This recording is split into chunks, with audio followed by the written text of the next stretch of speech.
idea for all this really came from a dream? Yes, it did. Good evening and welcome to Nox Mente. Tonight's guest is Naviae Allora. Naviae is a natural-born clairvoyant medium and a lifelong experiencer of the Wyrd. She hails from a dual lineage of spiritualist, mediums, and sensitives.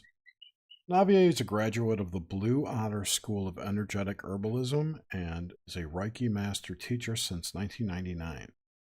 She offers distant shamanic Reiki healing sessions to assist in breaking through karmic blocks and patterns. She's a Pagan Priestess with over 25 years in the craft. She offers magical mentorship through her witch school, a lunar and solar magical system observing the witch's wheel of the year, as well as monthly magic classes, lunar rituals, and one-on-one mentorship meetups. Naviae, welcome to the show. Aloha. Thank you for having me. Oh, thanks for coming on. I'm a pagan priestess, not princess. But I know. I love Did I say princess? Yes. My bad. You did. I love it though. I'll take it. That was so funny. Oh my goodness, Jerry, I love it. I was squinting. I don't know. She's a princess though too. Sure. All women are princesses. Well, it's definitely a pleasure, and I immediately want to just give a shout out to Rivers, who really pushed in the beginning and brought your name forward for me, and I love her. She actually was there for one of the darkest nights of my whole life and sat there while I cried and cried and cried for hours and was there with me. So I just love Rivers, and she has definitely pushed for you, and I'm so glad this finally is happening. I've loved your presence on our mutual friend Joe's show, so And welcome aboard for sure. Rivers is in chat, and she just said, "Oh, thank you." Oh, I'm thank sending you my so love, much. Rivers. Yes, And Rivers is a gem. I know. I totally love Rivers too, and she's become such a beautiful presence in my almost day-to-day life. So thank you, Rivers, for your support and for this connection. And I've been delighted whenever I catch Nox Mente or the Obelisk or any of your guest spots, Jerry and Nish. So thank you so much for having me. This is a delight for sure. Oh, thank you. Yeah, this is fun. Long time coming. Yes. You said coming again. I know, Jerry. Well, we've got to laugh. I mean, seriously. So let's move into it. And we have so much, I mean, we're both witchy women in the world, and we have so much overlap. And as I've listened to a couple of the lighting the void shows, and I was like, oh, she's right after my own heart. Just the do it thing. I can't count the times I've moved over 100 times that I've left with no money. I mean, I've just done it like you, and it's so rewarding. People get so caught up in planning and all this, and then there are people like us that just jump. Absolutely. Yeah. And it has served me well. I mean, it's been scary at times. Sure. I've been in very uncomfortable situations because of it, and yet one thing I've learned is I always survive. And even if we don't survive, there's the whole process of jumping into the dark and the inner space that is within that brings out something really amazing from the process. Absolutely. 100%. I feel that jumping into the abyss when I'm called to do so and following, sometimes I feel like I'm in that Frogger game where it's, I'm shown that log. Okay, well, I'm going to hop from one treacherous situation to the log, and oh my gosh, now the cliff is coming and the waterfall. Oh, here comes another log. Like, I'm always taken care of, but sometimes it is that moment to moment leaping in faith, and you're always caught by the universe. Yeah. In my experience. Yeah. That's always the pearl of wisdom, Navi, that I've told people. I'm like, if everything's leading you that way, do it. And oftentimes, the couple times I've ignored it, my life was just so it's like I was just going to get pushed anyway, one way or another. And so I think to just get on the wave and ride it is a really great way to go. But I understand people do have fear, and there are a lot of different stories around people that they hold on to, but not for birds like us. Hmm. Absolutely. Honey, we got wings. So, Yes. all right, we're going to get into Nox Mente. This is already fantastic. We're going way back, girl, and I know that you have some juicy stuff back in there in the Mm. swimming pool and all this. So, Naviae has a couple NDEs back there. So, this is a very intriguing woman with a lot to bestow upon us. So, back in the earliest period of young you, what Hmm. are the things that stick out? And, just as far back, whether they're good or bad, pop culture, what is sticking out with the early you? I would say the earliest memories, or what, if I go back, what's the lingering feeling is um, feeling like the people around me can relate to me and don't know what I'm experiencing. That feeling of being very kind of alone, or an island unto myself, with my unique perspective kind of isolating me. And I did feel spirits around at a really early age. And um, you're alluding to the time I almost drowned when I was. So my parents were having an in-ground pool built in spring the year before I turned 4. And then that summer, um, I actually jumped into the pool without knowing how to swim, without my life jacket on. So I started to sink and drown. And that's one of my first memories, is like vivid, clear memories, is drowning, almost drowning. And I left my body and saw my mother in the pool with me, unable to move, just kind of frozen, screaming. And I had an experience of what they call the great voice. Um, Kind of sounds like your own voice, but really loud and really clear. And it said, "She's not going to save you. You have to get to the side of the pool." And I sort of got like a matrix download, a little tutorial of how to do the doggy paddle flashed in my mind. And quote unquote swam to the side of the pool and got out. But that experience seemed to kick in like a lucidity from day to day life from then on. I don't feel like I was really a child in the same way after that. Things got weird after that first memory. So, when you say weird, could you elaborate on that? Sure. Um, so I was an only child, and my mother's mother lived with us. And right after that NDE experience and leaving my body, it was that sense of I couldn't pretend that we weren't just a body anymore, because I had left my body and had seen my body from a different perspective that I wasn't in. So everything kind of became clear to me that we were more than our physical vehicles. And I started to see experiences. Um, I started to experience otherworldly phenomenon. Like when I would go to lay in my room at night, um, I would feel things touching me. I would hear my name whispered.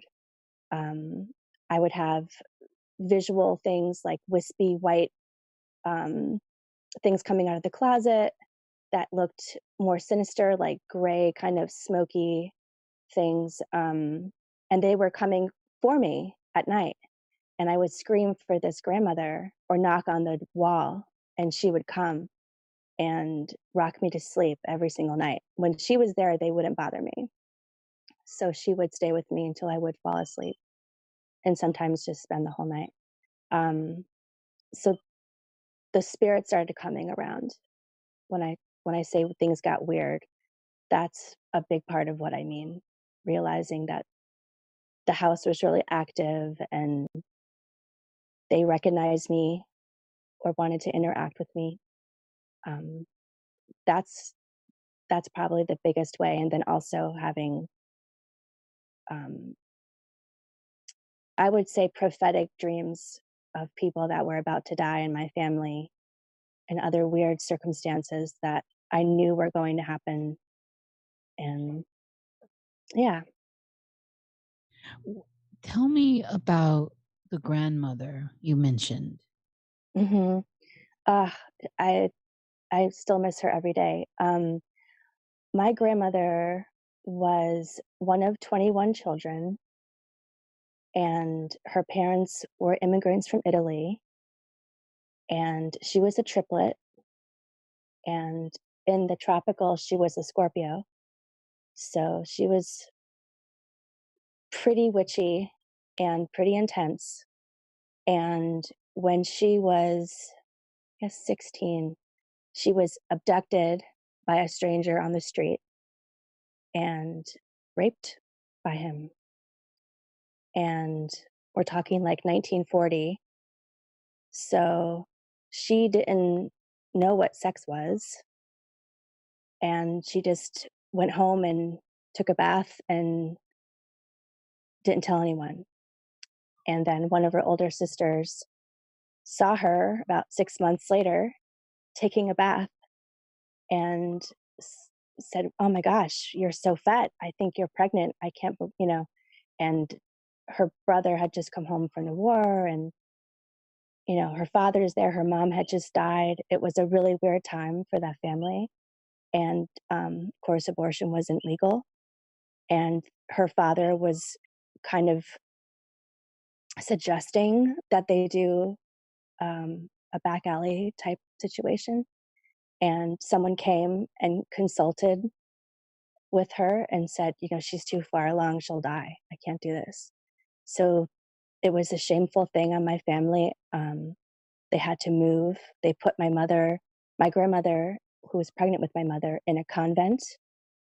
And after she had my mother, she left her there for a year.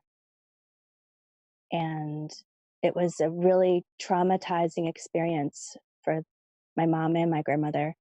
And that was kind of what she carried around with her, this like really deep sense of shame and this really sort of dark inner knowing of surrender and suffering, and a really profound connection to her sisters. She had 3 other sisters, and they were all telepathic. The phone wouldn't be ringing. This is back in the day when you had one phone in the house, and it would just be quiet. And I would see her walking across the floor towards the phone. And I would say, "What are you doing, Graham?" And she said, "My sister's calling." And I'd say, "No one's on the phone. Ring." It happened all the time. And she would have crazy, creepy dreams where she would cry out and moan in the middle of the night and wake up everybody. And I'd have to go in and wake her up. And she would tell me the crazy dreams she would have, like bizarre, crazy dreams, like people who were frozen, that were ice cubes or dead in like a frozen block, and she would be dunking them in like a vat of something. She would tell me all these crazy, I was little, and she would tell me these weird dreams that just wake up and sort of without thinking, just like, "Oh, I was doing this," But her and her sisters did like a very sort of family folky kind of Catholic strega magic that they were really hush hush about, and they would speak only in Italian to each other. Of course, they weren't teaching us what they were saying. And every now and again, you'd hear my name pop up, and I would look, and they'd be like, "Oh, shh, shh, shh, shh," you know. Yes. um, but they were all telepathic, and one in particular used to do this like Christmas Eve evil eye, the Maloik they called it, Oh, yeah. ceremony where you could go into the kitchen. It was all like on the down low. It wasn't announced. You would get tapped, like so and so would come and whisper, and then they'd disappear. Yeah. And you'd be Oh, like, yeah. where's so and so, and then they'd come back and they'd have like oil on their foreheads or and you'd say, what happened? And they'd say, oh, nothing, just leave it. And I always wished when I got into my teen years that she would teach me it, but I would ask my grandmother about it, and she would say, oh, that's just a prayer she says. It's not like they were tight-lipped about it. They wouldn't teach me. And it was almost like I felt that, like, you don't ask, it was Yeah. sort of scolding. Yeah. Um, so yeah, it seemed like they all had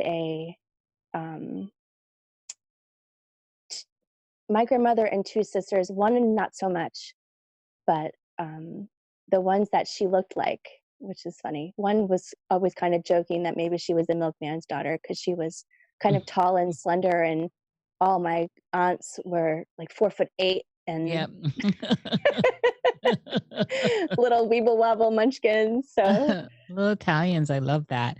The matriarchal thing is so real, and that rings a lot of bells with me. Just that kind of hush hush witchery, and it was necessity to keep it on the down low always, and we see this through all the cultures.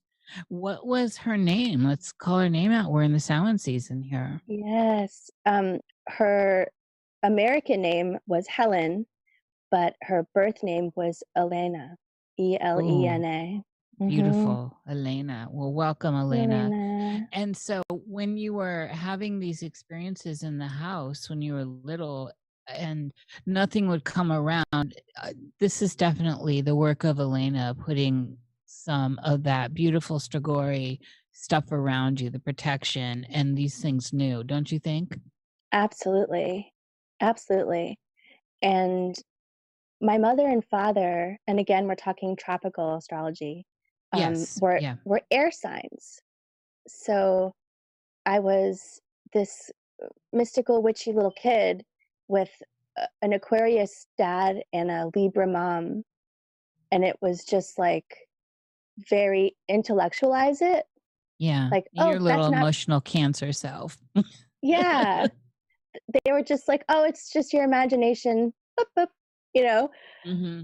just forget about it. And my dad was super Catholic. I mean, we all were in the family, but my dad was kind of the zealot out of everybody. And I would find little like prayer cards, saint cards, Yes. tucked into my pillow. I would see little cards that said, "Blessed be the holy name of Jesus," in my pillowcases and under my mattress and stuff. So I think he was a little scared, Yeah, of honestly, course. Mhm. and just did his best to relate to it. And years later, I found out that so after his mom passed away, he sort of just took me away from his entire family. I didn't see anyone from the time I was 5 or 6 till maybe 17. And they, again, with the kind of secretive, they won't tell me why kind of thing. Mhm. And when a lot of the people I think he was either angry with or whatever had passed away, his nieces came a knocking, and they were like, we would just like to be a part of your family. We didn't do anything. We don't know why you've kept everyone away from our cousin and, our uncle. So we had like a big reunion at our house. And my cousin Diane, who was an astrologer, old school 70s astrologer, like Oh, I love those. everything by hand, Yes, that's how I learned. I mean, I cannot do this math, but she was legendary to me because my mother, I would do something and my mother would say, "Oh, that's what Diane said you'd do," or "That's what Diane's chart said you'd be like," or "You look like your cousin Diane." And one day when I was a teen, I was so irritated. I was like, well, it would be nice if I could get to know this cousin Diane, because I mean, why can't I be around these people? And it was around that time that I think they contacted my dad and we had a party and they came over. And this Diane came and we had like a little walk around the house and talked. And she looked at me and she said, "I know you have the sight." And I said, "I think so." Is that what you're talking about? And she said, "Well, I have it. And did you know that your Auntie Helen on the other side too, my dad's sister, Mhm. did you know that your Auntie Helen had seances every new moon?" And I said, "No, I didn't know that." And she looked at me and she said, she was a medium. She was a medium. Where do you think you got it from?"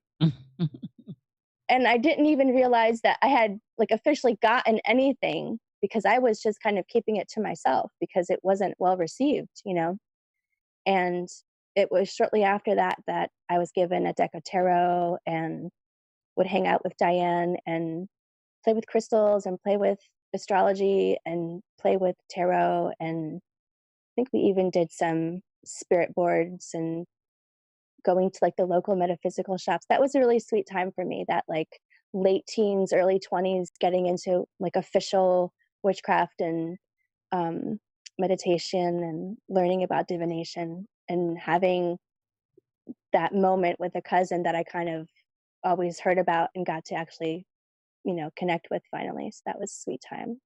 I love the serendipity there. What period of time was that? So let's see, I graduated high school in 91. So right around there. Okay. Yeah, so it was in full swing. That's awesome.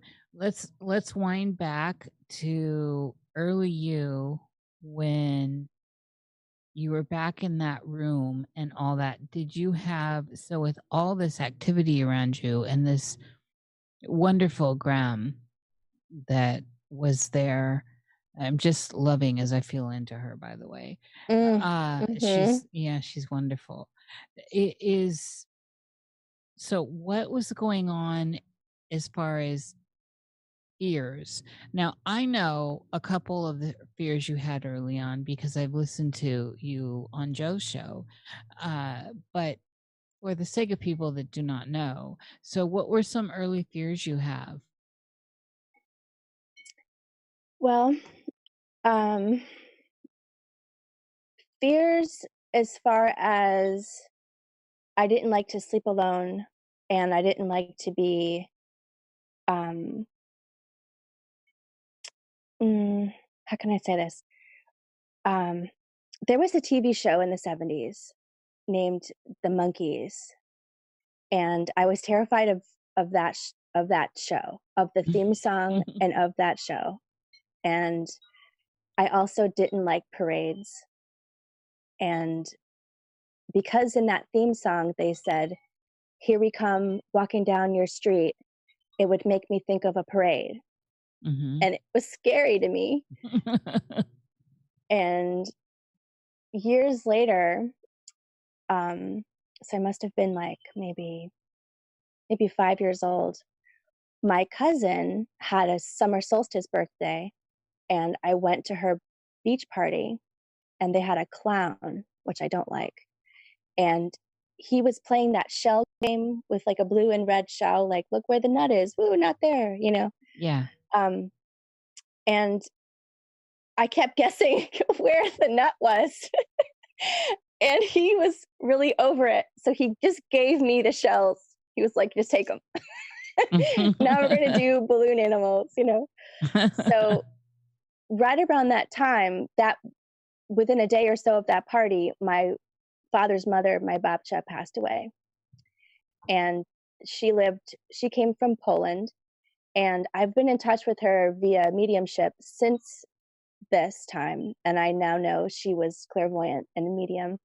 That's where her daughter Helen got it. And that's where a lot of other family members that I know of got it.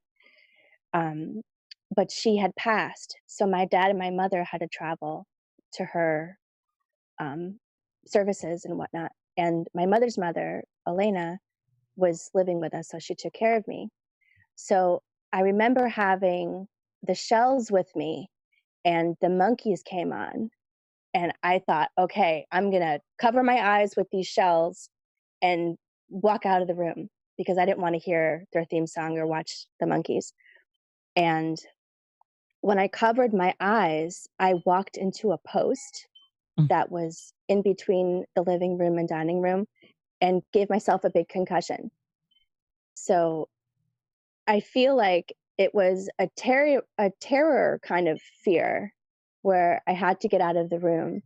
That was a big one when I was young. Another fear that I have, or it's now kind of like a major irritation, but it's not a fear anymore, but it's jazz music. I cannot handle jazz music at all. There's so many different kinds. I can get smooth jazz is terrible. I don't know.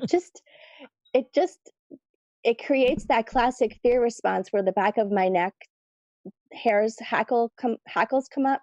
I start to sweat and come on, Chuck Mangione is awesome. I can't.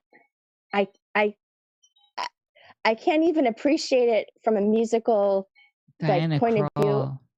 Oh, Diana Krall's awesome. So wait, let me get this. So clowns, I'm making a list of all the things that freak you out. Clowns, drowning, smooth jazz. Parades. Sorry. The monkeys. The monkeys, that was the other one. There's also one significant one that I heard you speak of was water. I'm not afraid of water. Like deep water. Deep water freaks me out because I don't know what's down there. It feels like there could be creatures down there or the abyss. I don't even enjoy snorkeling, but I did go and get my open water scuba, just to kind of prove to myself I could do it. But I was terrified the entire time, to be honest with you. Yeah, I'm with you on that. Mm-hmm. So, all right. So back in the early days, when also kind of back there, and then we'll wrap this up there. What was the kind of pop culture around you that was inspiring to you that you wanted more of? I loved a TV show called Mighty Isis that used to be on Saturday mornings. Yeah, absolutely. old school, and it was a live action kind of show. Oh yeah. I thought it was badass as a kid. I loved her. I had forgotten about that, by the way. It's so great that you just brought that up. Yeah. I used to love the Super Friends and Wonder Woman. Yeah. And I mean, I grew up with Bionic Man and Bionic Woman, or $500 million Man, whatever. I remember all those. Yeah. Do you remember the banana splits? It's like dun dun dun dun dun dun dun, right? Yep. I think so. It's shadowy. Yeah, banana splits is shadowy for me too. It's because your guys aren't as old as me. That's true. Okay, so your dreaming experience back when you were young. So you teased us a little bit with it, and we know that now we have this foundation to work from, that you have all this incredible lineage going on all sides of your family that have come through, that has come through. So, and then there's the precog stuff you already mentioned, and I want to get into that, of course. So what was your experience with dreaming young? So this has to be like early you in the idea of dreaming. So, the first quarter of your life. Mm-hmm. Um, Dreaming had different, like I never didn't want to go to sleep, but I often had dreams that were terrifying. But I didn't have a resistance to going to sleep. It was just, if I could be with my grandmother, I felt safe enough to go to sleep.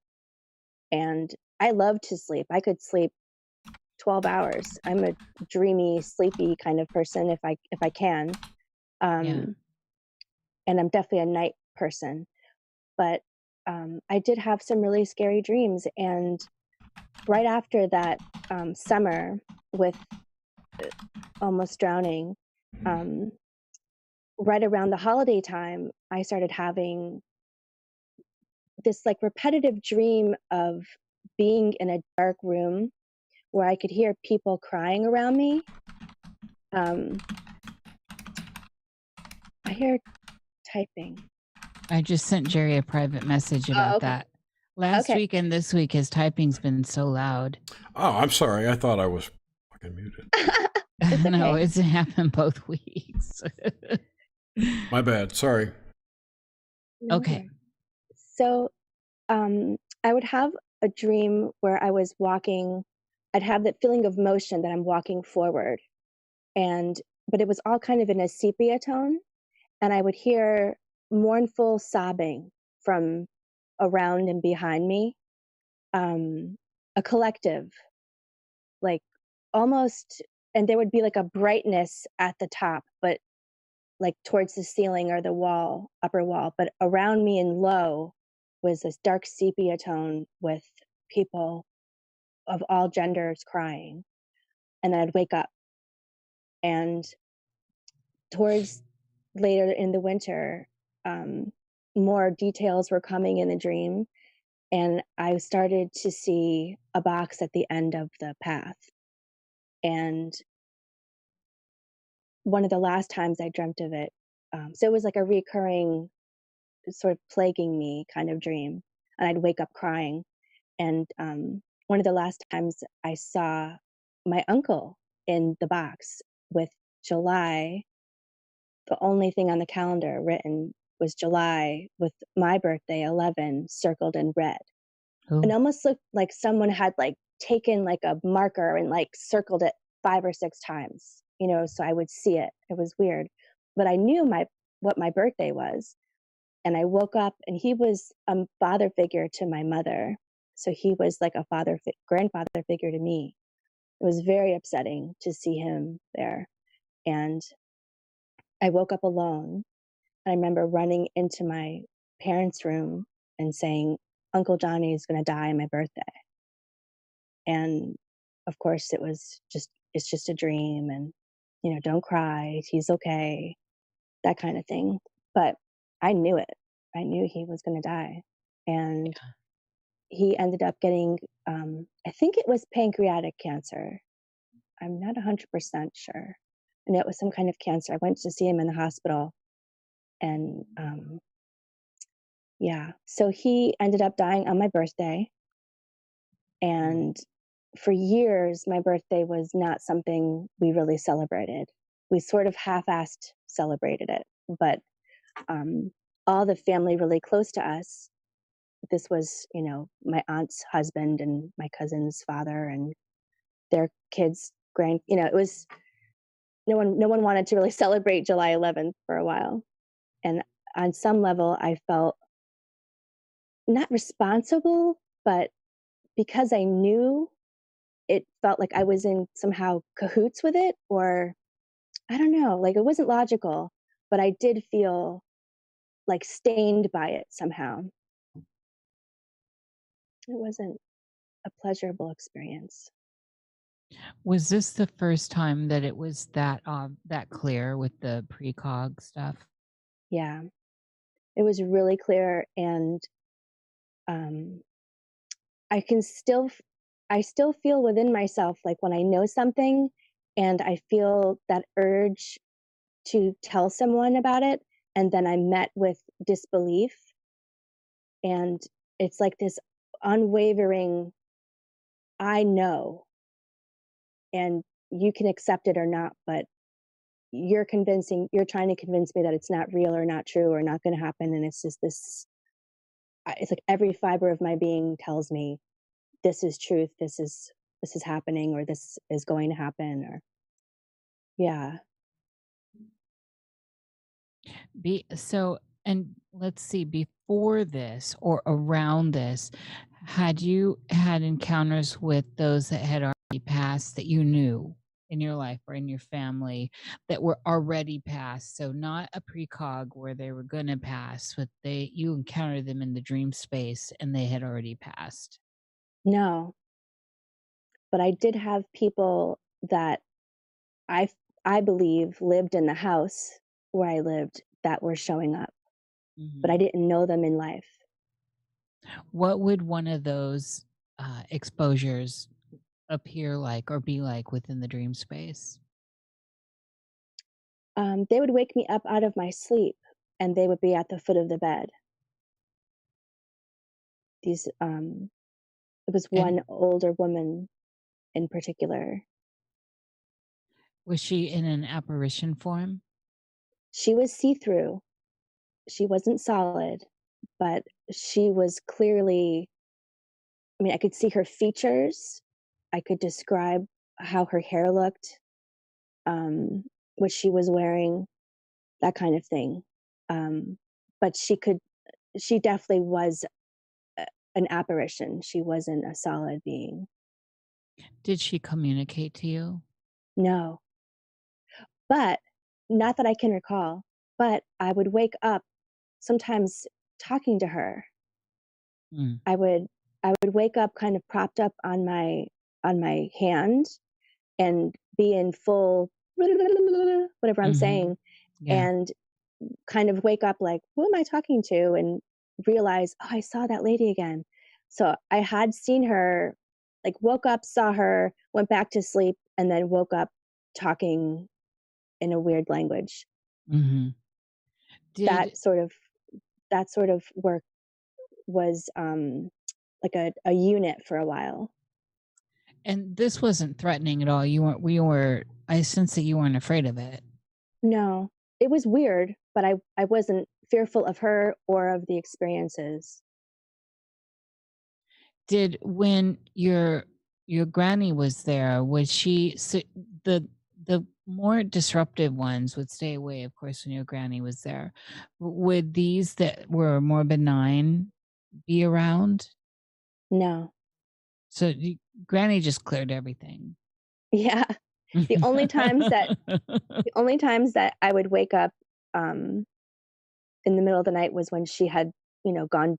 She would rock me to sleep, and then she would go and sleep in her own bed. Yeah. After I fell asleep. And then one more time with her. How old were you when she passed?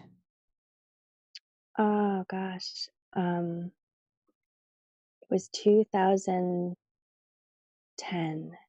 I was with her when she passed away. I stayed with her. Yeah. Did you know beforehand? Yeah. I was actually in Northern California in a remote location, and my cell phone didn't work there. And I went to sleep one night, and I heard my mother's voice in my head going, "Where are you? Where are you? Where are you? Where are you?" It was just on a loop in my head. And I pulled my tarot cards out, and I got 10 of Swords and the Death card. It's like boom, boom. I thought, okay, someone's gonna die. And I felt like it was my grandma immediately. And in the morning, I went into the house and asked to use the landline. And when I called my mother, she said, "Where are you?" And I said, "I'm in California." And she said, "You need to come home. Grandma's in the hospital." And I mean, I dropped everything and, flew there. The first flight, red eye, got to the New England. And when I got there, and this is super personal, but I'm going to share it. I was like, okay, like, let's go see grandma, and my mom and dad wouldn't go. They didn't want to come to the hospital with me.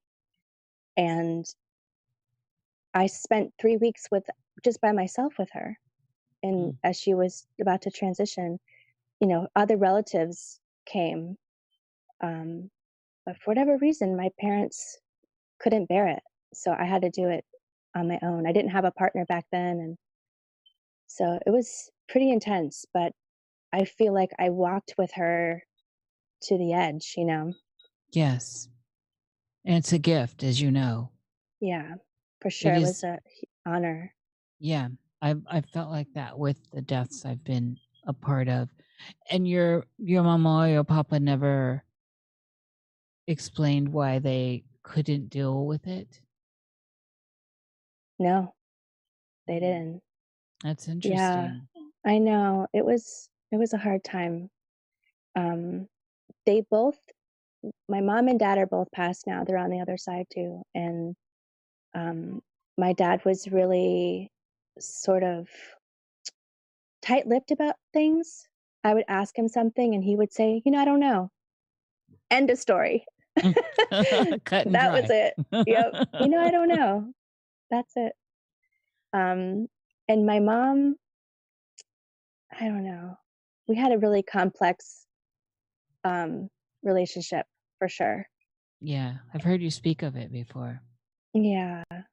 So And it started with your drowning. yeah, I really didn't look at that for a long time. And it sort of bubbled up and over when I was living at a yoga center in British Columbia. And I realized I felt so much sorrow and abandonment and resentment at her that she couldn't save me or didn't save me or didn't even try. And strange, I talked to this one lady. She walked in to me sobbing my eyes out. And she said, "What's the matter?" And I started to tell her, and she looked at me and her eyes got really wide. And she was like this kick-ass yogi ma I just thought the world of. And she looked at me and she said, "This happened to me with my daughters. They were in a lake and the drop off was unexpected and they were drowning and I couldn't save them. I was frozen and all I could do was yell for my boyfriend to come and save them." Yeah. And I thought, wow, if Savita can't get it together to save her kids from drowning, and my mom wasn't this, Ashtanga yogi medicine woman, you know what I Yeah. mean? Yeah. So I found some peace and forgiveness there. That's how we have to do it. It's funny how it can trickle in.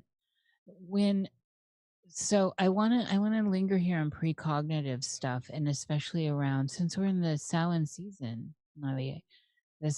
And you're here, it's perfect. I always love a witch on this show for Samhain, and it's only Yeah. a couple days away. So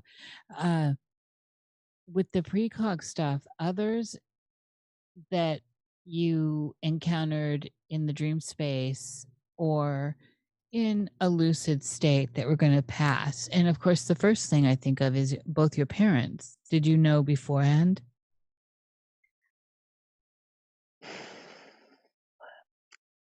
I did with my mother and with my father, but with my mother, it was an ongoing, maybe a month of having a lit altar and waiting for her to transition. I could feel her at the gate, afraid, and my grandmother was coming to me in dreams saying, "I can't be with you. I have to be with my daughter." It was she lingered there for a long time, and I actually did ceremony with some of the people that I'm closer to here that have like Filipino and different island background, that they were calling their ancestors to help escort her because she really needed to cross over. And I could feel her at the gate, like reluctant to go. And they were blowing the conch shell. And that was sort of like my last resort to do that. And right around then was when we got the call that it was closer to time. But with my Yeah. dad, there was a lot of strange scenario that happened with my dad. It's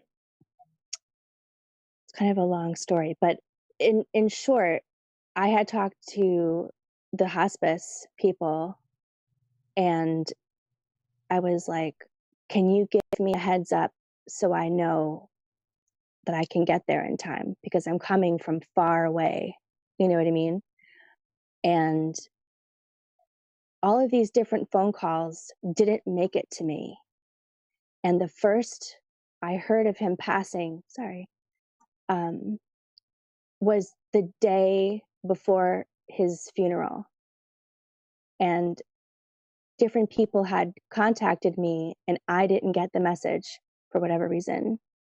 And when I finally got word that he had passed, it was the day of his funeral that we had already had like set up ready to go, Yeah. and he had an attorney handling, so I wasn't able to get to his funeral because I would not have made it. It's so weird. There was a lot of and I've done so many readings with different friends and different other seers as to why, and it feels like I was being protected from not going there. Yeah. Of course. I'm sure you know that. Have you encountered them? We'll stay on your parents for a second here. Have you encountered them in the dream space since? I've encountered my mother, but not my dad.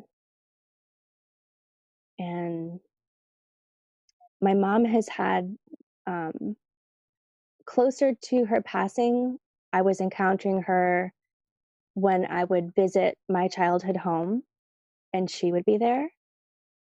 And I would kind of like walk in and be like, "Oh, Mom, you're here." And it would be like, "What are you doing here?"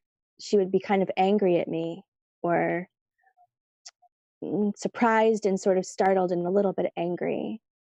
And then more recently, just the other night I dreamt of her. We were walking down the road together, and I had been in a situation. This is kind of a funny dream, but I was at a house party in this dream, and I was with someone that I used to date 20 years ago. And I walked into a room, and he was sleeping with someone else. And it was a very androgynous person. And I kind of like rolled them over just to like, is this a See female what's or a what. male? Yeah. And he was kind of like, don't touch her. And I just said, well, I just wanted to know what was going on. And I said, that's fine, do what you want, kind of thing. And decided I was leaving the party. And now I'm walking with my mom in the dream. And I said, oh, maybe I should still give him a ride. I don't know if he has a ride home. And she started laughing at me. And she said, this man is sleeping with someone else while he's on a date with you. And you're thinking, does he have a ride home? She said, you're such a mush. And she kind of like, when she said mush, she kind of like pushed my shoulder. And I felt it. And I kind of woke up with this. I was like startled awake, kind of.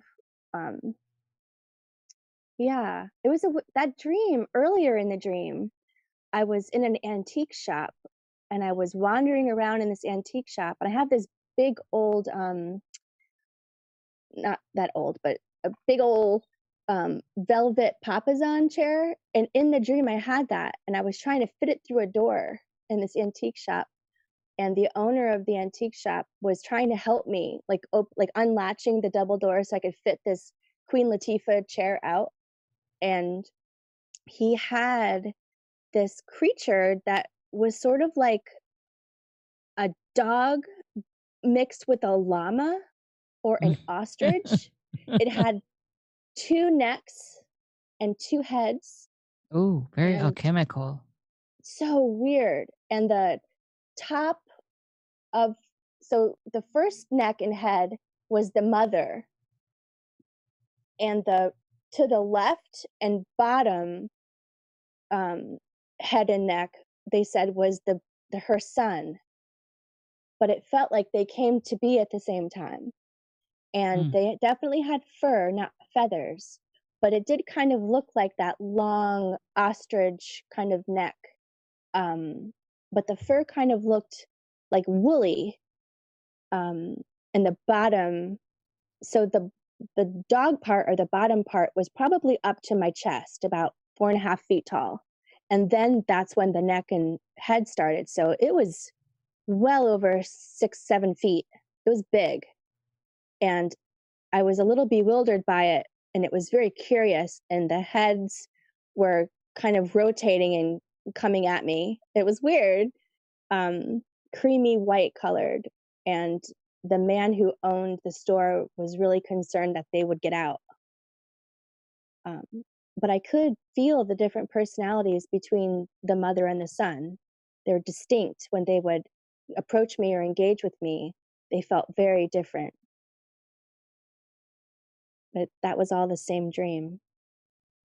That imagery is amazing. And as I said earlier, it just seems very, for me as an observer from the outside, lots of alchemical cueing Yes. there, Mhm. and which really signals what part of the process you were going through in this dream too. Also the androgynous nature of the person as well, highly alchemical. And this is an advanced state of the process. So this is after the vessel sealed and all this. So that's really a beautiful dream to bring forward.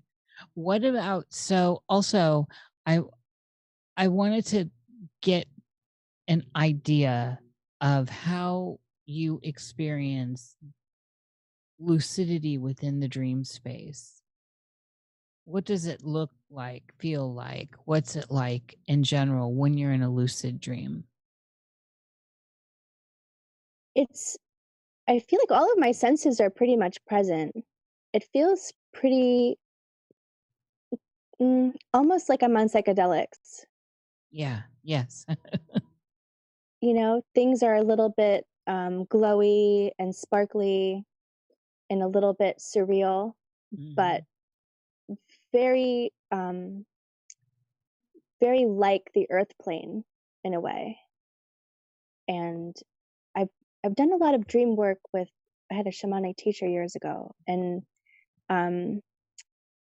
it helped me to identify when I'm in a dream versus, in a precog state. Even it's like there's a shift there for me. But when I'm in a dream state where I'm kind of just interacting with things, it's kind of like a psychedelic kind of world almost. But yeah. How much so, and there's a lot of, everyone experiences life different. Every point of consciousness is really very individually tailored, and lucid dreaming is no exception. So how much control do you feel like you have? Obviously you're aware, and it's all these details you've described, but do you feel as if you have a lot of control? And I know for some that's part of what they think lucid dreaming is, but I think that's a layer that can be another layer. Not everyone has control or expresses control when they're lucid. I don't feel like I'm in control. I feel like I am along for the ride and experiencing almost like a wonderment as things unfold. And a lot of times I'm in a weird sort of mobility where maybe I'm on all fours, kind of like scooting or sliding, or there's this sense of like I'm not walking, if that makes sense. Yeah, that does. You got a baby there? Yeah, my little Noah bot just came. Do you want to lay down? I think he hurt his paw in the jungle because he's been. Hi, bud. So you mentioned scooting, and he's just thinking about that rug and how he wants to scoot on it. Here you go. Oh, kitty Cam. Aw. He's our snuggle bugger. He's big tiger boy. Yeah, Jerry's usually got his kitty cam on for people too. Yeah, I don't know where they are. They're trick-or-treating already. They're going No, early. they're not. They're not allowed to trick or treat. Oh, okay. It is dangerous out there. No, it's not. So, all right, back to Not in my Nox neighborhood, Mente. it's not. Yeah, not in mine, but it's the general idea. It's Samhain. Okay, so with out of bodies, now you've had 2 NDEs, and I need to remind people always, NDE is a near-death experience. It doesn't necessarily mean you actually, tapped out for 5 minutes and then were revived back. It's a near-death experience, and there's a lot of miscommunication about that tends to need to be cleared up. So, but you've had 2, and one of the things I wanted to get with OBEs now, out of body experience with you, is do you have those? Are you someone that is tapping into that and doing that? How does that play out for you? I've had a lot of OBEs that were separate from the near-death experiences. And they're definitely not at my will. I'm not trying to get out of body necessarily, although I have a few times, but it's not something that I've studied or pursued. It just sort of happens. And some of my earliest memories are of floating around in my room and seeing the nightlight or the crib or different things. The staircase, like flying down the staircase as a little kid, I remember that. And so this is kind of weird, but I remember having an OBE in like near dream time. So I was falling asleep, but wasn't quite asleep, and left and came out of my body, went down the hallway, down the staircase, and went into the kitchen and saw the kitchen as differently than it was. I saw this part of the kitchen that was like a back porch had already been a kitchen when I was there. And there was an old lady sweeping. And I came back in my body and told my mother that I saw this kitchen this way with this lady with a big white bun on her head. And she looked like the woman I would see at the foot of my bed later on. And she said, this part of the kitchen was an addition. And she said, what you're describing was like that before they built it. Before they moved there, it was built like that. The neighbors had shown my mother photos of the old house, and it looked like how I was describing it. So I had some like time slip there where I was seeing maybe the memory of the old woman. Maybe, I don't know. I was never really clear what that was about, but that happened a few times. It's interesting. And I definitely like your use of the term time slip, by the way. Starfire Tour. So during different times of the year, the dreams, and of course, even during different times of the month, when we're in the full lunar cycle of the fullness, when she's full, and then say periods where the veil's thinner. So Beltane is one of those periods, but of course, Samhain is the big period. Does that shift your dream world at all?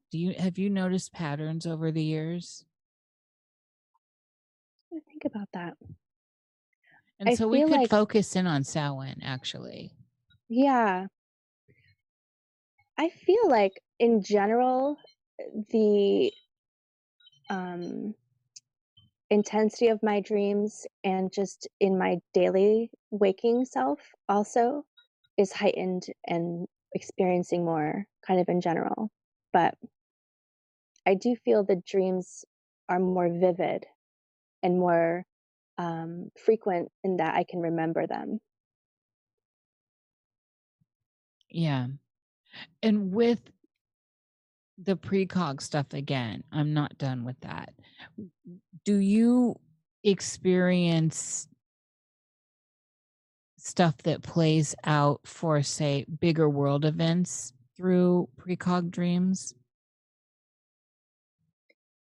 I've seen some like plane crash type stuff when I was a teenager in the early 20s. I saw a plane going down in a field and catching on fire. And then I knew of another. I was seeing like, I don't know if it did crash or if it was like an emergency set down, but just those two plain things that I can remember, and I don't even have good details on it. But in general, I would say I experienced more personal and like closer related type of precog stuff Yeah. versus world events. Yeah. That seems to be more common, definitely. And yet, and actually, for a dreamer too, that's a good thing, really, is to keep it. It helps you navigate. With this kind of stuff, though, and as a witchy woman, and because this is our Samhain witchy show, do you use the portal of dreams magically? I do, in the sense that I will open up or call on something, or usually it's like a higher frequency being, like a goddess or an archetypal energy or ancestors, and ask them to connect with me, or I'll kind of go to sleep with a prayer in my mind to connect or to interact for a purpose, usually to receive something like information or a solution or guidance. And then sometimes I will have interactions. It's not always with them, but it's symbolic, where I'll wake up with like, okay, that's what I have to do.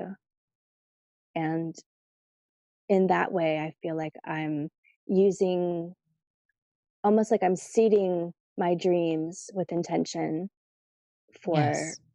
guidance. Yeah. And sometimes I've done dream work with folks that I've come to an impasse with, and there's like a total communication breakdown, but there needs to be something worked out. There's a knot that needs to be kind of loosened. And sometimes I will ask to connect with them in the dream time, like with their higher self, consensually, of course. And I've had kind of those hard conversations with people to have resolution, or to ask for forgiveness, or to tell them that they have forgiveness. And that way I don't have to necessarily interact with them on a physical level. Yeah. Yeah, that's a powerful tool, and I certainly make use of it. Even if, for naysayers out there, even if it's just for yourself and your personal growth, because this stuff's all working within the construct of our psyche, and so it's just part of that digging in the dirt, right? The soul dirt. And so as we traverse through this, I'm curious about where you are and how you experience what we call deja vu. Mm. Um, I feel like I have deja vu all the time. I feel sometimes I have a deja vu moment that will trigger a memory of a dream I had a really long time ago. And it's almost like a full circle moment. But it's like deja vu. I know it's just a second or two, but it's so intricate. The experience of deja vu feels like it's almost like a dream happening, unfolding, where I'm having it and it's taking so long because I'm taking so much in. There's so much I'm experiencing as it's like laying over reality is almost what it feels like. I get to see the deja vu reality laid over this reality, and it's maybe a second or a half a second off of what is actually happening. And then sometimes it triggers a dream that I had, that I remember a long, long time ago. I had this dream, and then, oh, this is playing into this moment right now from 15 years ago or 10 years ago. Yeah, that's exactly. I can always know mine to dreams. So this is an interesting thing to ponder. Think of this year of dreaming for you since, say, January, or even we can move further in, deeper into maybe March. And if you're willing, what have your dreams been like during the lockdown, outer world craziness? What has been churning in your dream space? I've been getting a lot of nature dreams and connecting. There's this one river I keep going to. Hi, rivers. There's this one crystal clear river that I keep going to. So there's like familiar places, familiar dreamscapes that I keep interacting with. I think it's the Itchy Tuckney in Florida. I think so, but I'm not sure. If Hap And is listening, maybe he can confirm that. yeah, or it might be Rainbow River. It's a river I've been to when I lived in Florida. I can't recall which one, but it's super crystal clear. And I'm going there and I'm sort of swimming in it, or being in it, like waist deep, almost like I don't have a body though. It's So the I feel like Wiki-Wachi. maybe it's Wikiwachi. Yeah. Could be about the mermaids. Yeah, mermaids. I love that name. Wikiwachi. There's some of the oldest mermaids there that are doing a show. Super cool. I think from the turn of the century, they've had a consistent mermaid show there. Oh yes, I'm totally familiar with that. Mm-hmm. Oh, love, love, love. Yes. Yeah. It might be Wikiwachi. They did a documentary on them. It's so great. They're amazing. Mm-hmm. But it's one of those beautiful crystal clear spring fed rivers that I visited in Florida. And I go there and I'm in the water, and sometimes river otters come. And I just love to say that word too, river otter. And I'm playing with them.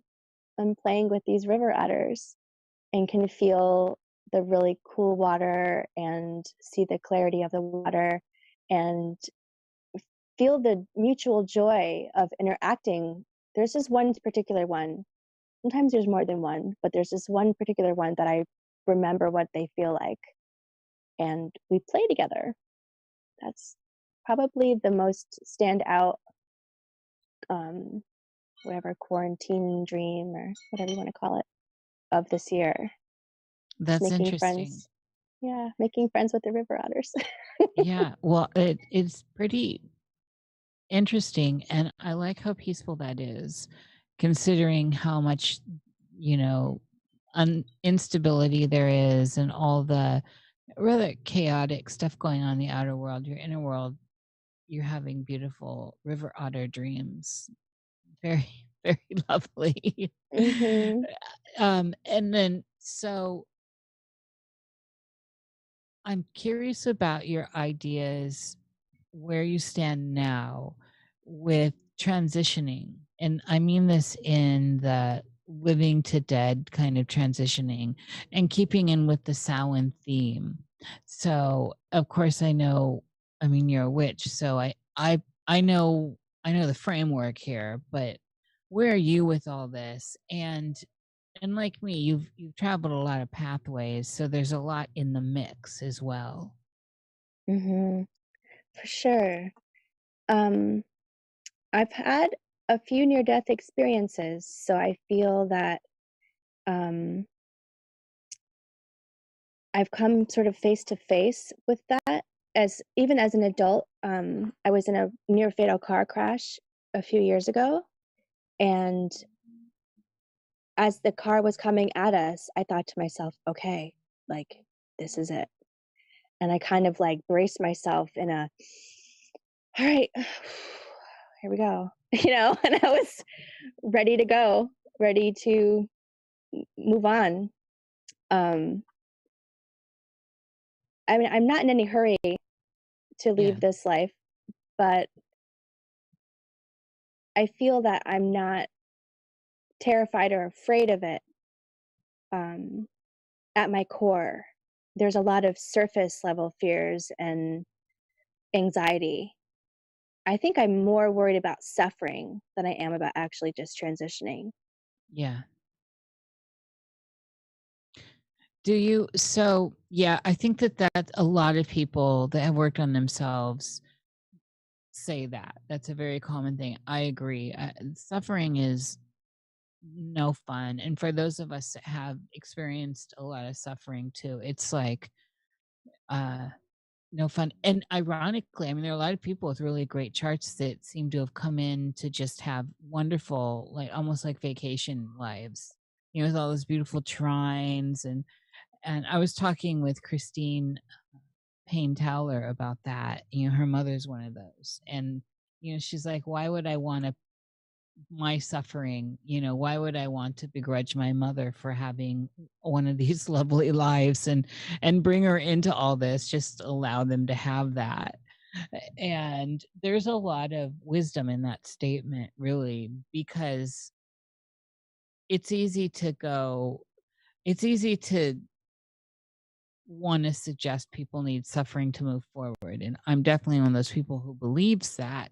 But at the same time, we all need a vacation. And so like a little vacation life, or however you want to view it, is awesome. Although I will put forward that in these times where we are, this may have been a vacation until now. There's a big event happening, and I think we're all on board because of it. Personally, I think that this is an extraordinary time to really start honing in and tapping these abilities we're given, and one of them is moving through the portal of dream and understanding that even in waking dream or active imagination, how we can participate and find a deeper meaning through really an incredible part one of a trilogy ending. It's going to be a cliffhanger, I think. I think this is going to be a cliffhanger. What are you thinking about all this? Oh my Without goodness. getting political, of course. So Yeah. let's talk about rise above and look at it in the general scope of how dynamic this is. I'm just sort of gobsmacked because I feel like when I was on Lighting the Void in, I think it was January. No, it was early Pisces season in the tropical.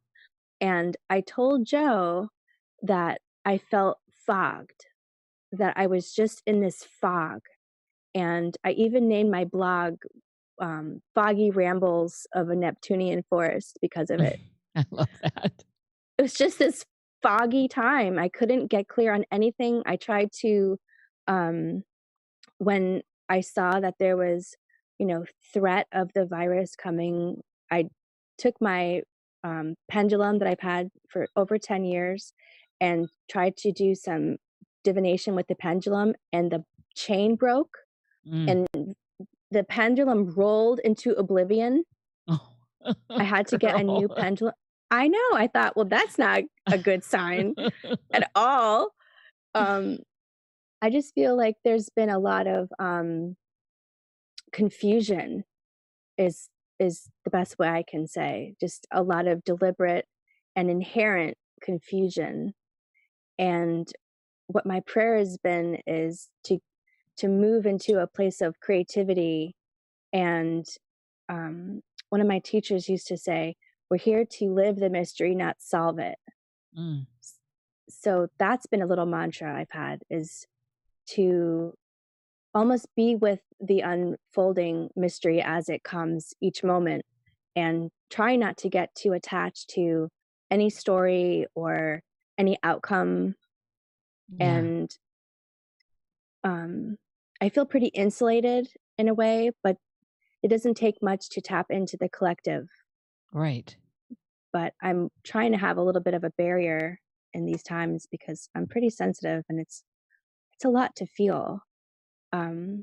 So checking out as I need to. But I do feel underneath it all this sense of purposefulness and excitement and an expectation almost of like what's to come, and feeling pretty joyful about it, honestly.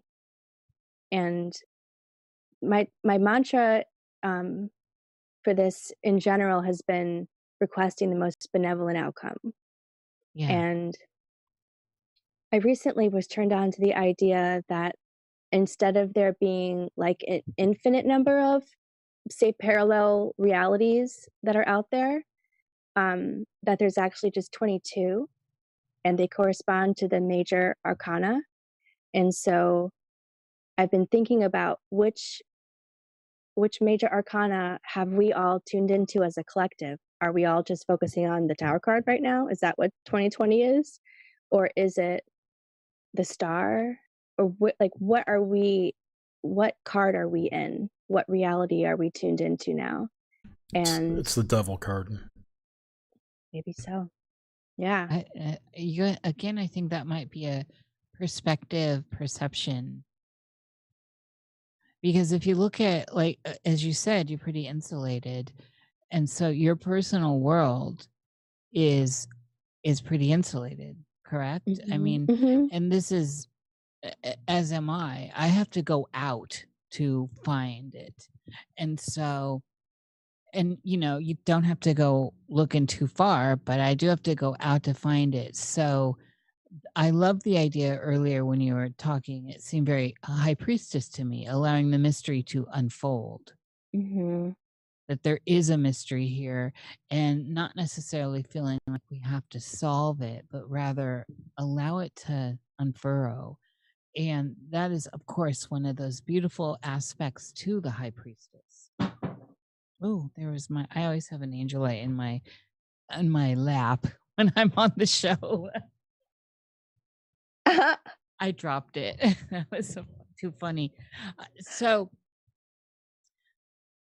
yes, that's the thing. There is this something I'm coming to, Naviae, that even though there's the stakes seem high.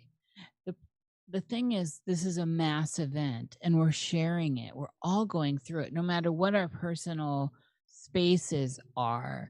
And our personal spaces are always a reflection of our inner space. Outer space is a reflection of our inner space.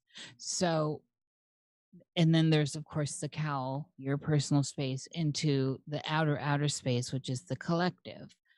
And the thing I'm finding most interesting here is, even for people that are afraid of change, that have a fear in death and a fear in transitions. We're facing this collectively. So it's not like you get cancer and you've got a loved ones around you or not, and you're walking through this alone. We are all walking through this together. And there's Mm-hmm. something really powerful about that as an idea, just as an idea, not even taking that further into the reality that we are actually all in a transition collectively. It's very special. Mm-hmm. And of course there's lots of like any good film, there's lots of dark influences here. There's everything you need for a good mythos, right? Unwinding. And that's why people are overlaying all of this onto wherever their perspective is, whether it's a Christian revelation or all the Kali Yuga. I mean, we could just go across the board, and it feels like a Vesica Pisces to me, where we've all overlapped. And somewhere here in the center is something very magical that we are actually here to attain. I feel that too. Hmm. I feel it's important to stay centered in that overlap, in that sort of mystical center, to be still in that center. And I've heard you mention so many times that you're living a monastic life and you're doing your mystical studies in the woods. You're like um, focused and centered in your solitude. And I feel that I am also, and I'm feeling really blessed and happy that this is where I am in my life to go through this experience, because there's been other times where I've had more of a chaotic home situation that it would be no fun to be going through this now or then. But now it's really the best situation I could have to go through this. I have a lot of peace here and a lot of quiet that I can kind of stay centered more effectively because of my living situation and living um, kind of rurally in a way. Yeah. How is your craft wrapping around this particular season? So are you doing an active practice or praxis with others? Are you in a solitary state at this time? I mean, I know you have a very active online world and site and all that. You're very interactive with people on that front. But where you are in your where your body's tied, in your physical space, are you uh what are you doing to, and I think I want to give this to people listening that may find these words, a sense of someone who is very grounded and has a definite sense of peace around them, that you have just a beautiful energy. And so I'm hoping that you can share a little bit of what you're doing during this period, and especially as we're looking at Samhain and the dark of the year. A lot of people get that sad, the Hmm. seasonal stuff, and perhaps maybe your words will waft onto welcoming ears. Thank you. Um, I am pretty much alone, and it's been a big shift because all of last year I had a group of women, other witches that live on the island, that we committed to a wheel of the year together. So every Sabbath or seasonal festival, um, we got together and had ceremony and feasting and such. Small group and very intimate, and it was awesome. And then at the beginning of this year, I started witch school and had a small group of women that wanted to learn from me and walk the wheel of the year together in a more formal way. And then I was doing online witch school. And then right around March, everything got wonky, and they didn't want to continue because of COVID and such. And they had really signed up for a personal experience. They didn't want to go to an online situation, which was fine. So I've just been practicing alone and interacting with the people I'm mentoring. And for my private practice, to kind of keep myself centered and grounded, I've been doing a lot of sigil work where I'll make an intention first thing upon waking up in the morning. I'll write a little like self-assessment. Maybe I'll write about my dream. Maybe I'll write about how I feel that morning. Maybe I will wake up with like an anxiety or an issue that needs to be sorted or worked out or addressed. And sometimes if I write it, it's an impetus to do it in the physical, because I feel like you have to work things on a physical level. It's not all just up in the sky. It's not all just meditation. If you have an issue and it can be handled in a practical way, face it, you know, do what you can to unravel the knots on a physical level. And you can hit it from a metaphysical, spiritual, witchy, magic side too. But I also want to put the effort in a practical way. So sometimes writing that out kind of clears my mind, and I realize, okay, I want to make a list of what I actually have to get done around this issue. And then sometimes things that can't really get addressed in a physical because I'm doing it sort of way, I'll do a sigil on it. And that's been huge. It's a way for my conscious mind just to put it aside and let spirit take care of it, because there is nothing I can do on a physical level to handle it. And it's sort of like a peace that comes, well, I've done all that I can in the physical. Now I'm going to give it over to spirit and trust and let it go. And there's a detachment there that happens for me. And it's become a fairly regular, if not everyday, practice for me, kind of emptying my mind. And for those of you out there who consider themselves artists, I think we all are artists, there's a book called The Artist's Way, and she talks about morning pages, and you can write 3 pages every morning and just sort of like dump your mind. And that's one of the components that I'm incorporating, is doing these morning pages. She doesn't specifically mention dream work, but I incorporate trying to remember my dreams into it. And yeah, that's been super self-care, self-nurturing type stuff that I've been doing with that. Yeah, that's absolutely perfect. And I like the idea of incorporating the dream stuff or remembering dreams into those kinds of workings.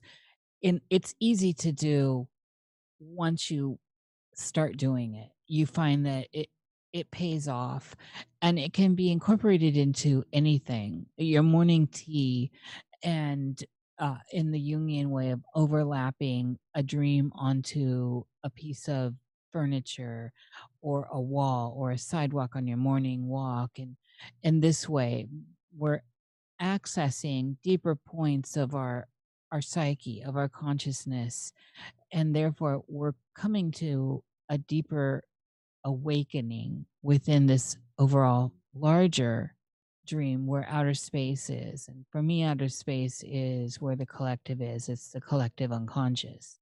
And so one of the things I wanted to get at with you also, and I had forgotten, I just looked down at my notes. I haven't even looked at my notes. It's Space just been flowing. Yes. Is because you're one to jump and really take action in your life and follow the synchronistic flows as I do. And I was wondering, during some of these times, and some of these things are not easy to do, some of these things and times when you when you want to do something or making a change, they have strange ways of working out, no matter what your will is, as you know. However, the dreams during those periods can be very fruitful. And I'm wondering, do you have a sense or a memory of any dreams that were prevalent around any of the times you jumped off the precipice? Mm, good question. First thing that comes to mind is I remember, like, when I left Chicago, that was a big jump off for me. I had been in a relationship and left that relationship and was living with a roommate for a year. And at the end of that stint in Chicago, I gave away everything I owned and just traveled for a while. And um, people from that Chicago community were getting in touch with me saying that I had come to them in a dream, like had opened a portal in their wall and came through and talked to Ooh. them. And a few people from that community actually messaged me and got in touch with me via email and such. And I was, um, and I feel like I had a familiar sense when they said that, like they were on my mind. And then they messaged me and said, "You were in my dream. You made a portal in the wall." And um, yeah, so hmm, there's one dream that I can remember. It wasn't from that drop off time though. I had just moved to Florida, and I was I had plans, I had big plans to go to Thailand, and the universe had different plans for me, and I ended up staying in Florida for 6.5 years, but I was visiting just for a long weekend, I thought. And when I got there, there was someone that I met that I felt very protective of. I felt like we had had past lives. Maybe he was my brother. There was a sense of like he was my little brother. I wanted to protect him, and I gave him um, a lot of crystals and different guidance and things. And in a short time, we became really fast friends. And I had a dream of him where we were both really small. I mean, like maybe a foot tall, because I could see us up against the wall, how high we were.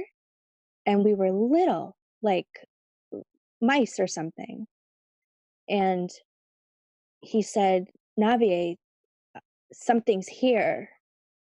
And I said, "I know."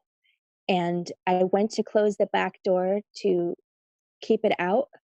And before I could get to the door, it blew open.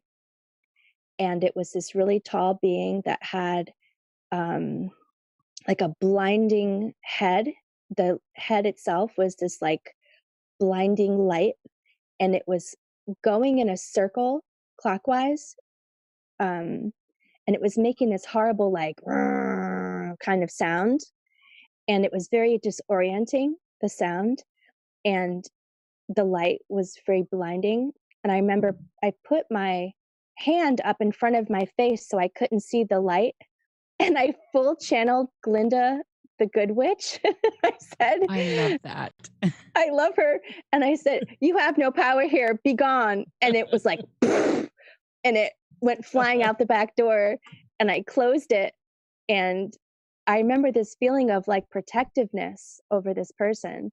And it's strange because the same young man um, has an obsession with Nazi Germany, and he's like irrational about it. He just has this obsession around it. And one time he showed me, um, he has like a uniform. I don't know if it's a replica or what, but he brought me into his closet. He was like, "Hey, Navi, look at this." And I looked in his closet and I saw it. And when I looked at his face, it was changing. It looked like a different person. And he said to me, he goes, "Whoa, what just happened?" And I said, "Did you feel that?" And he said, "Yeah." And I Wow. started to cry. Demons. And it could have been demons, Jer. And I sobbed and I said, I just felt all this sorrow. Like I couldn't reach you anymore. Like you were gone. Like there was a part of him that was sort of like brainwashed or, left us. And it felt like he had gotten recruited, and drank the Kool-Aid and was all into becoming a Nazi youth or something. I don't know. Is he a That's what it Democrat? felt like. I don't know what he is now. I don't even know if he's registered into anything, but yeah. So it was this coming to Florida. I was having a lot of weird metaphysical dreams like that. And with people I had just met that felt really familiar to me. And some of them I did feel really protective of. That's interesting. With that idea also, well, first of all, when were you in Chicago? I was in the suburbs, northwest suburbs, 1990, either 7 or 8 I got there. And then I moved into Uptown in 2000, 2001. You were an uptown girl. I was an Uptown girl. I lived in Uptown. I loved Uptown. Did you? Oh my gosh. Yeah. Oh yeah, I lived up there. I can't remember the Winona Street. Oh no, I was Winthrop in Winona. Oh, that's hilarious. Stop. Oh girl, that's some overlap. Yeah. Wow. I love Argyle. We were right around the corner from the Aragon Theater and the Green Mill. The ballroom. Yeah. Right Aragon Ballroom. Right. Aragon Ballroom. I worked exclusively at the Aragon. I did all the stuff. I worked for Debbie Shark at Eat Your Heart's Eye. She did all the catering for that. So I was always there back scene with the bands. It was awesome. Was that a Let Us Entertain You company? Eat Your Heart Out? No. You know who that is, a Let Us Entertain You, right? Yes, I do. Yeah. No, Debbie Sharp, Eat Your Hearts Out is the rock and roll caterer. And so it's just a whole different ball game. But the Green Mill's amazing, and I hung out there. I loved it. It's funny. Yeah. Oh, girl, we could go on Chicago. We won't, though. I know. We'll do another show on that. But so I wanted to get in also with you. One of my notes here was others. And so this includes, and of course, since we're on Nox Mente, this is weaving in and out of dream space, in and out of that state of consciousness and ideas of where we are and all that, just to ground that back in. But others is a wide open territory here. So this can mean, we've already talked about apparitions and all that. And you've brought forth the chimeric stuff, also the alchemical stuff. Well, what about kind of the woo with the UFO stuff, all that? Oh my gosh, I have a really good woo UFO type of story that involves my mother, actually. So I was married really young, like in my 2021, and it was really short-lived. And I moved back in with my parents for a year while separated, going through the divorce kind of thing. But it was awesome because I was having this like reawakening. I was liberated. It was freaking awesome, actually.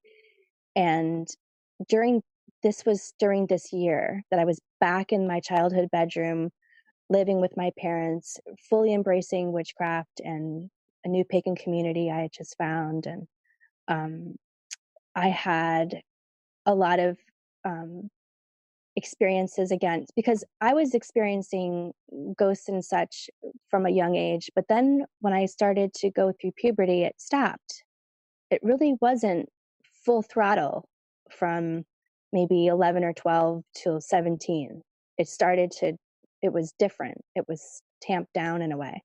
And then when I was approaching like 17, 18, I started getting more intense again. And then moving back home, it was like all the spirits were like, yay, she's back, And I started to have experiences again, but I was way more mature and ready to kind of connect, and I had this dream where I was in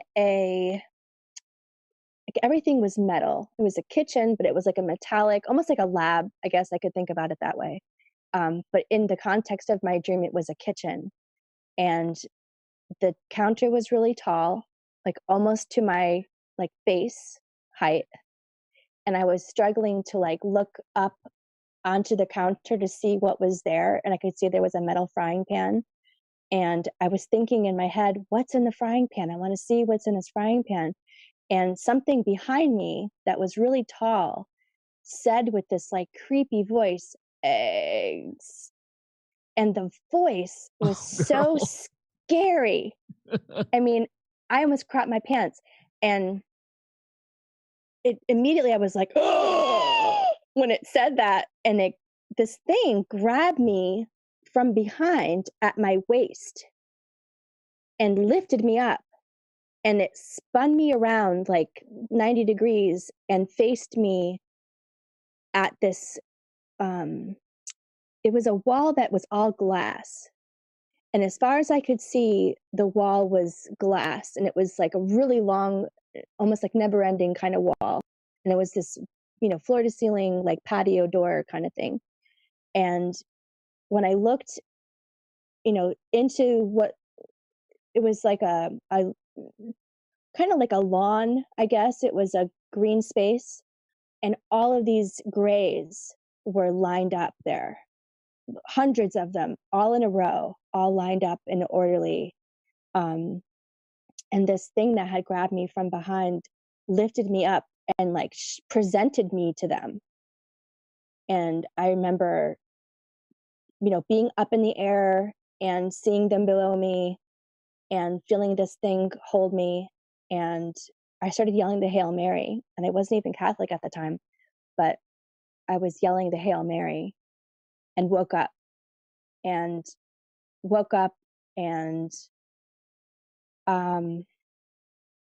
had to use the restroom immediately, felt like an urgency there, and went to my door and saw that the bathroom light was on, and my mother came out of the bathroom, and she was like, "Oh, you scared me. Why are you awake?" And I said, "Well, why are you awake?"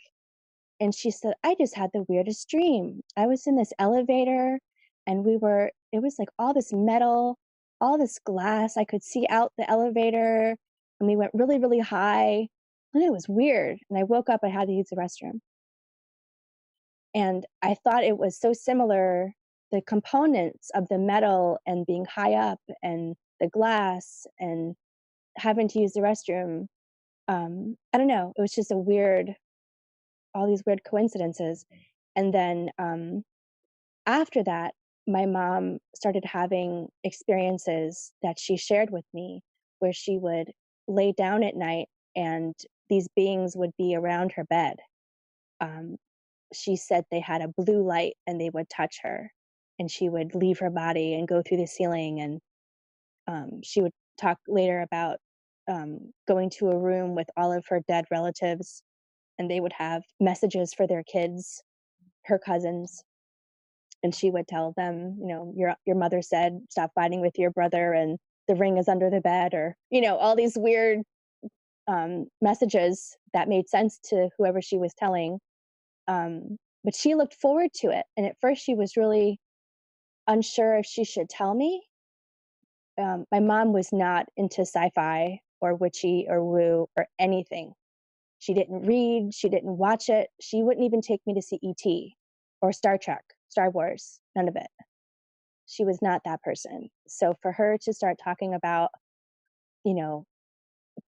ETs or grays or being floating out of her body, it was so out of her wheelhouse. It was weird, but that mutual dream that we had seemed to stimulate something for her, that she kept having way more ET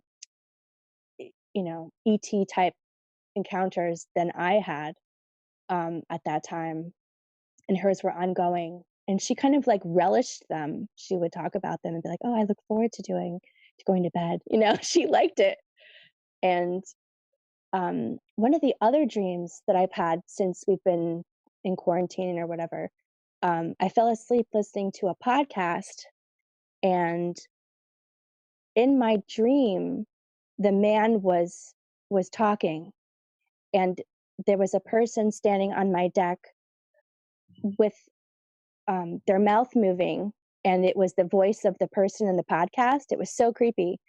And it was on the back deck where I live now, and we have a banana patch back there, and there was a UAP, you know, smaller than a plane, bigger than a car, hovering over the banana patch in my dream. And I've had past lives with my mother in this lifetime that I've been able to remember and recall. And one of them, she was a little boy that drowned in a well, and I was her mother, and I saw him drowning and couldn't save him. And I realized it was this like turnaround lifetime of her not being able to save me, and cross lessons there, which happens a lot. But in this weird podcast UAP dream, the person that's talking is the little boy that she was, but all grown up, standing on my back deck with this podcast coming out of his mouth with the flying saucer over my banana patch. I don't know if that's Holy significant. wow, Naviae, that's incredible. It was so weird. It was disturbing, actually, when it happened. And It was really that's during this lockdown. hmm Yeah. This is part of the process where you started to find forgiveness with your mother, right? absolutely.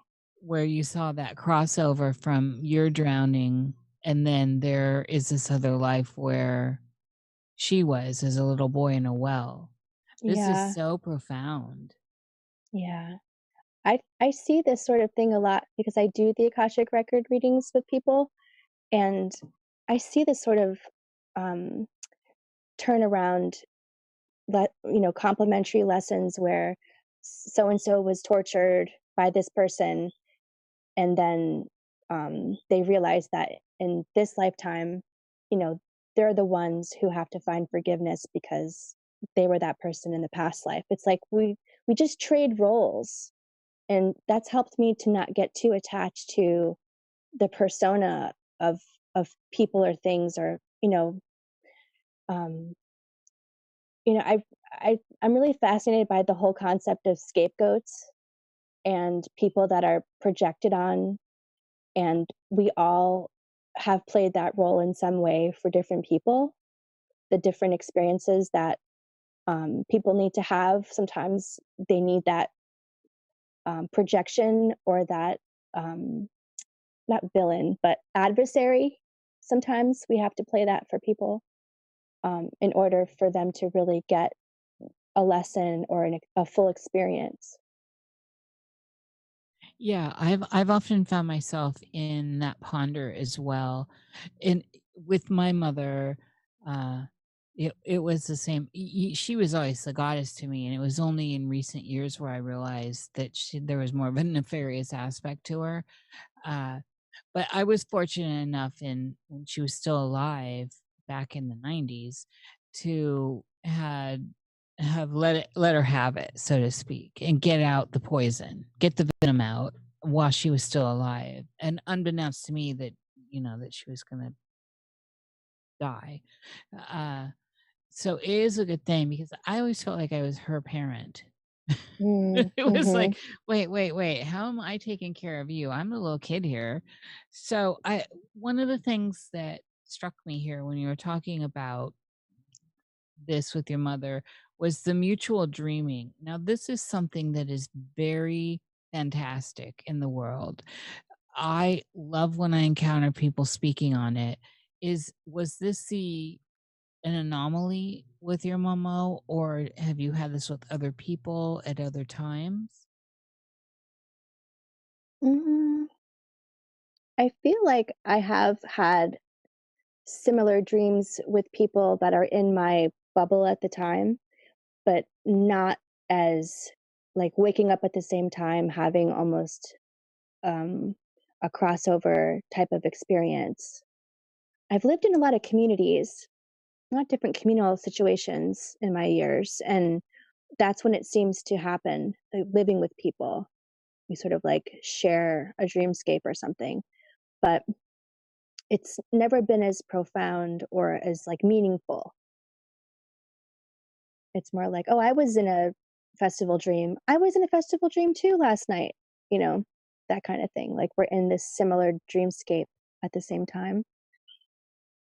Yeah, this one with your mother is really special because of all the absolutely everything lining up, and then you're both waking up and having this crossover like that. Did she, so before this, she was not at all woo. Mm-mm. And do you think this was one of the factors that it sounds like she kind of got to be woo? It was weird because I had moved away, right? So I moved away, and my mother, my father, and my grandmother were now experiencing in the haunted house. My grandmother would be yelling, "What do you want? What do you want?" And my mom would say, "Who are you talking to?" And she would say, "The baby, me." And she would say, "She's at her own house. She's not here." And she goes, "Well, then who's knocking?" You know, my grandma was ornery. So she was hearing knocking. She was getting pushed. She said something even kissed her one night.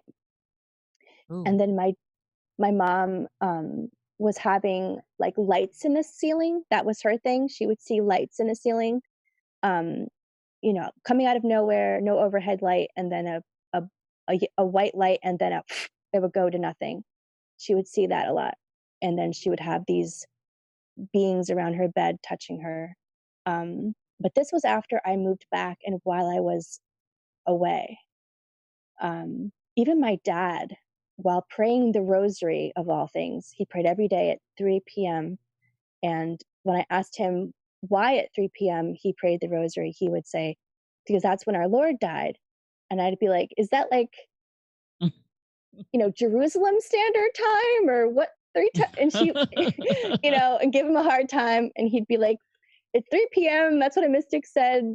Believe it if you want, you know, and he would get frustrated because I'd ask a lot of questions. But that was his thing at 3 p.m. So he was praying the rosary, and he said he saw this white, he said it looked like someone had chewed gum and blown a bubble. And it was that weird sort of filmy, stretchy white color moving down the hallway. And he looked out the hallway and even got up and looked and said it went into the hall closet, which is where I would always see things go into. Oh, interesting. Yeah. And after I moved out, I was only there for like less than a year. My mother's cousin moved into my bedroom, my old room. And she said, you know, no one ever believed you when you were a kid that this place was haunted. She said, but I know it is now. And I said, what are you experiencing? And she said, well, things come out of the closet at night. And I was like, goodness. I know. I told you. So a lot of other people, including her, my parents and grandma, were kind of confirming what I had experienced. Yeah. But it's interesting because while I was there, it was pretty much focused on me. But it continued after I was gone too. So. And you know, closets are classic. Right.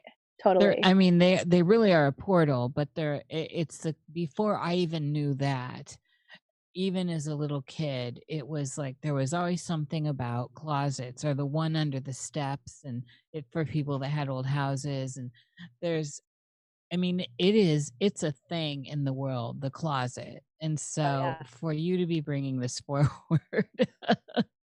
and that your very Catholic father, you know, your papa, had that experience while praying the rosary, that's pretty significant. It was. And I was really angry about not being believed because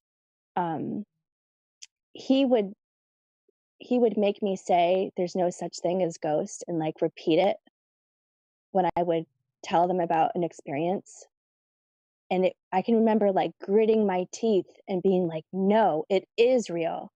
And he'd be like, no, you're making it up. It's your imagination. Say it, and I'd be like, no. And I'd be so mad because I knew what I knew, and I felt really abandoned and really rejected in a way because I wasn't supported, So Yeah. years later, as a young adult, when he's telling me, I had this experience and he described it, I looked at him and I said, this is what I've been telling you since I was a little girl.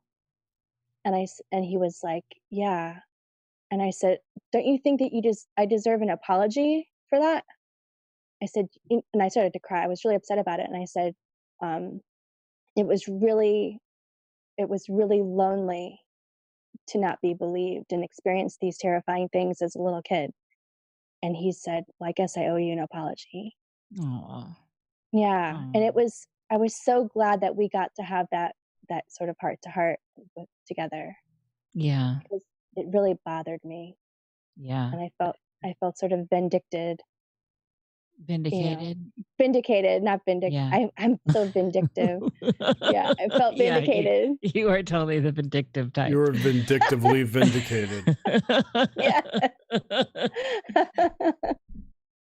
Well, thank you for sharing that. I just looked up. I can't even believe it's already 8. My God. I'm sure. Jerry, do we have questions? I do have a question. Do you want it?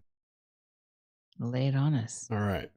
So have your visits to sacred places been synchronistic or intentional? And how did those visits affect your dreams? Ooh, that's a good one. it is a really good one. Wow. I feel like some of the journeys have been intentional for sure. And for a long time, I was sort of just going from sacred place to sacred place and saving money to get to the next sacred place kind of thing. But some of them I've just sort of landed at without even realizing that's where I was headed. And wow, let's see. What was the second question? How have they affected my dreams? Yeah. There was one place in particular that's standing out. I went to a sacred spot on this island, but it was the first time I was here.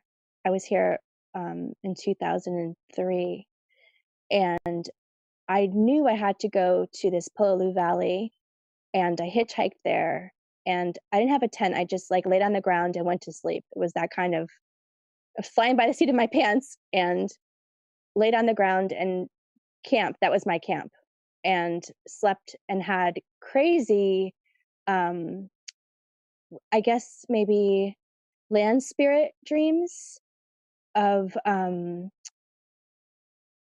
don't even know how to explain it. I felt like I was taken to a place before there was people here, and was just experiencing the land like communicating to me in its own way, like on a visceral level, just sort of like getting downloads from the land itself. And then I just woke up and hiked out, and that was that. So I feel like sometimes I'm led to a place and it's not so mental. I don't really know why I'm here, but maybe I need to meet someone, or maybe I need to have a dream and sink in somehow with a piece of energy. I'm not sure if that answers the question. That vibes for me for sure. It's that synchronicity. It's that whole thing with just riding the wave, and somehow it's always played out and worked out well, even if there were scary aspects. For sure. Yeah.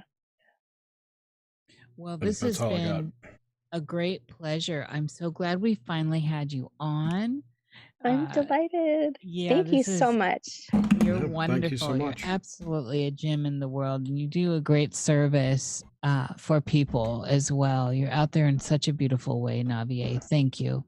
Thank you, Nish. Thank you, Jerry. And same to you. I love to tune in, and I'm always inspired by all of your works. And yeah, your energy and presence too is, I always say that you're a treasure, and I mean that seriously. Oh, I adore you. This is a group hug. we're the tender ones. Chicago. That's right. Ooh. We all three overlap in Chicago. That's Yes, right. I knew about Jerry, but I didn't know about Nish. That's even better. It's awesome. Oh yeah, I lived there for years. Yeah. Aw, I'll be there in so 3 good. weeks. Jerry's gonna go terrorize the family. Maybe. My mom's already making noise. I'm afraid of the virus if you come up. Like, oh my God. Tis the season. Yeah, I'm like, Mom, it's bullshit. Whatever. things will lift after Samhain. I always feel so much better. Yeah, we just have to get in. Well, this is the, we didn't even talk astrology with you. You do Mayan stuff. You're so amazing. There's so much stuff that there's so much ground we could cover with you.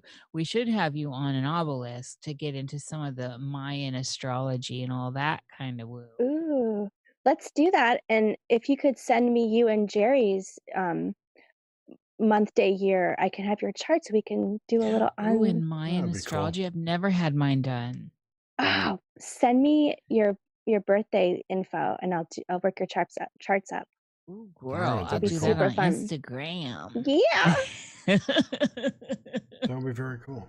All right. I'm I would thrilled love about that. it. Yeah, we've got to book you for a Mayan event on the obelisk and go deep into that. Sounds amazing. And Jer, I love when you say, "Welcome to the obelisk." Yeah, I live for that. It's so good. So be sure to tune in. Ah, That's Boom, boom, good. boom. Where's the drum? You need your horn, Jerry. yeah, Your that's- clown horn. That's my clown world horn, though. It doesn't work. Doesn't work for the rim shot. I didn't get a synchro bell or anything. You didn't mention any synchro. Well, Chicago. There you go. I think Winona deserved a synchro. Winona, I sure. heard, has a big brown Yes. beaver. Oh Lord, we're talking about Winona Street. Oh. That's a synchronicity. Yes. Yeah, Winthrop and Winona. I know right where that is. Of course, I loved Uptown so much. Mm-hmm. They All had right. the best foe. All right, Oh, well, girl, I had my Vietnamese mom there. I can't remember the name of it, but she took me in, and it was Aw. I always ended up in the kitchen. She always took care of me. She'd brush my hair and feed me. It was so fabulous. And then I had one of because it's like little Vietnam right there. I Yeah. had a seamstress. I'd get vintage clothing and stuff. And I remember I started dating my then husband, and she's like, "Oh, honey, salad, more salad." I was having stuff taken out. And she was so mean to me. I'm like, "Are you seriously telling me to eat more salad?" Oh my gosh. I know, it was too funny. I whatever. It's the nature of it. I appreciated that she would say it. She was so concerned. "Oh, honey, no, more salad." Oh. you eat too much pho. Eat more pho. That's what she said. No more noodle. No more noodle. Salad. She kept saying salad. When I She was was so good with the vintage clothing. Oh, that sounds like a dream. When I was Yeah. in Vietnam, all I ate was spring rolls. Oh my God, I'm such a sucker. I make really great ones. I had to learn how to make all that stuff. Do you guys remember Bazaar in Old Town? Jerry, I don't know that I feel like I did. You feel like it? Was it a thrift store? No, it was like an oddity store. It's where we got all our pipes, our paraphernalia. Like it's like a head shop. It was sort of a head shop, but it was also a record shop and a t-shirt shop. I used to love the village discount. Oh Talk yeah, about girl. The village thrifting. discount was the thing. That was the best thrift store ever. Oh my gosh, I used to Best hit all the different ever. neighborhoods with the village discount. Let's go to the Mhm. village. I know, for real. Oh, That's the everything stuff. is And I would take to close. my Vietnamese seamstress. I was just like, and stuff that was too small, although I was really little then, but stuff that was too small, that was too too small, she would do this genius, like she'd pull the seams open and somehow exactly match everything. This vintage fabrics. I don't know how she Wow. did. She worked magic. She did. Mhm. Alrighty. Mhm. Besides having that, she could have been Italian with that, though. Yeah, eating too much pasta. You know, like it was You the kind of look like Vietnamese Fat Tony version. with the pasta belly. What the Exactly. hell's wrong with you? Yeah. Exactly. All right. Well, thank you, everyone. Thank you, Nish and Naviae, and everyone who's listening. Appreciate it. And be sure to hit that like button and subscribe if you're not subscribed, because that really would be great. And I got nobody lined up for next week, so we'll see who's it's gonna be a surprise. Anyway, have a great night, everyone. We'll talk to you later. Bye. Good night, Jerry. Good night, Aloha. Naviae. Good Thank night, you. everyone. A hui ho.